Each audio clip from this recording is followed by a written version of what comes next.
Exercice 6. Nombre de lignes dans un texte. Écrire un programme FileNum qui prend en argument le nom d'un fichier et affiche le nombre de lignes dans le fichier texte donné en argument sur la ligne de commande.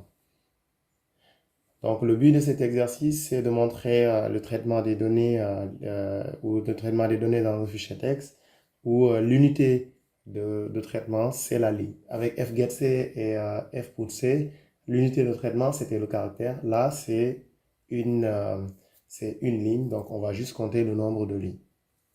Donc, sans tarder, nous allons voir ensemble la correction de cet exercice.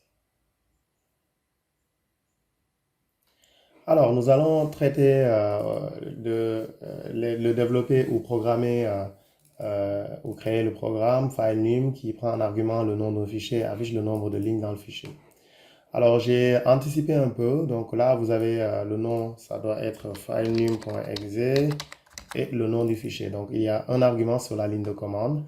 Donc, ça implique qu'il faut mettre stdio.h pour faire venir les fonctions de traitement des fichiers.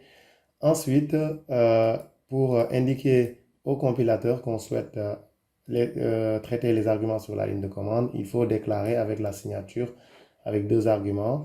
Ici, argc, un entier et un tableau de chaîne de caractères. Ensuite, nous faisons un contrôle sur le nombre d'arguments pour nous assurer qu'on a le nombre d'arguments qu'il faut, notamment le nom du fichier. Alors, le traitement des fichiers texte, donc dans un premier temps là, pour ce cas de figure dans FileNum, on ne fait que lire. Donc, on va d'abord ouvrir le fichier file étoile f égale à fopen. Alors, ici, c'est argv de 1 qui est qui est le nom du fichier qu'on veut et on veut l'avoir en lecture seule parce on ne souhaite pas modifier le fichier. Quand vous comptez, vous ne modifiez pas, vous ne faites que lire le contenu du fichier. Alors ensuite, il faut faire le test de f égale à nul. Donc s'il y a un problème au moment de l'ouverture, utilisez la fonction perror, erreur lors de l'ouverture du fichier. Et deux points. Donc ensuite, il va nous donner la cause de l'erreur, erreur après, juste après. Alors maintenant, pour pouvoir compter le nombre de lignes, il faut lire le fichier ligne par ligne. Déjà, on va regarder la structure des fichiers.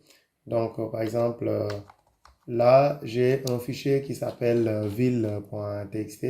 C'est un fichier qui contient des champs avec voilà, des différents champs, etc. et des lignes. Alors, ce fichier-là, quand on utilise la commande xdump-c sur les villes, donc là, la première chose qu'on va avoir, c'est la présence des slash n, des anti-slash n. En fait, ça, ce sont les fins de ligne. Donc, chaque ligne se termine par un anti-slash n. Alors, si vous utilisez fgetC pour compter, vous pouvez compter le nombre de anti-slash n, mais le plus propre, c'est d'utiliser la fonction fget qui va récupérer toute la ligne jusqu'à rencontrer ce caractère-là. C'est ça le rôle de fget.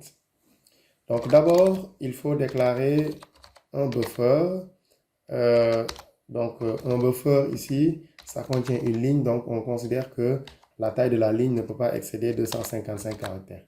Et ensuite, on va tout initialiser à 0, parce qu'en langage C, quand vous initialisez un caractère au moment de la déclaration du tableau, quand vous initialisez un élément, tous les autres éléments vont être initialisés à 0. Donc si j'initialise le premier élément ici à 0, tous les autres vont être tous les autres vont être égaux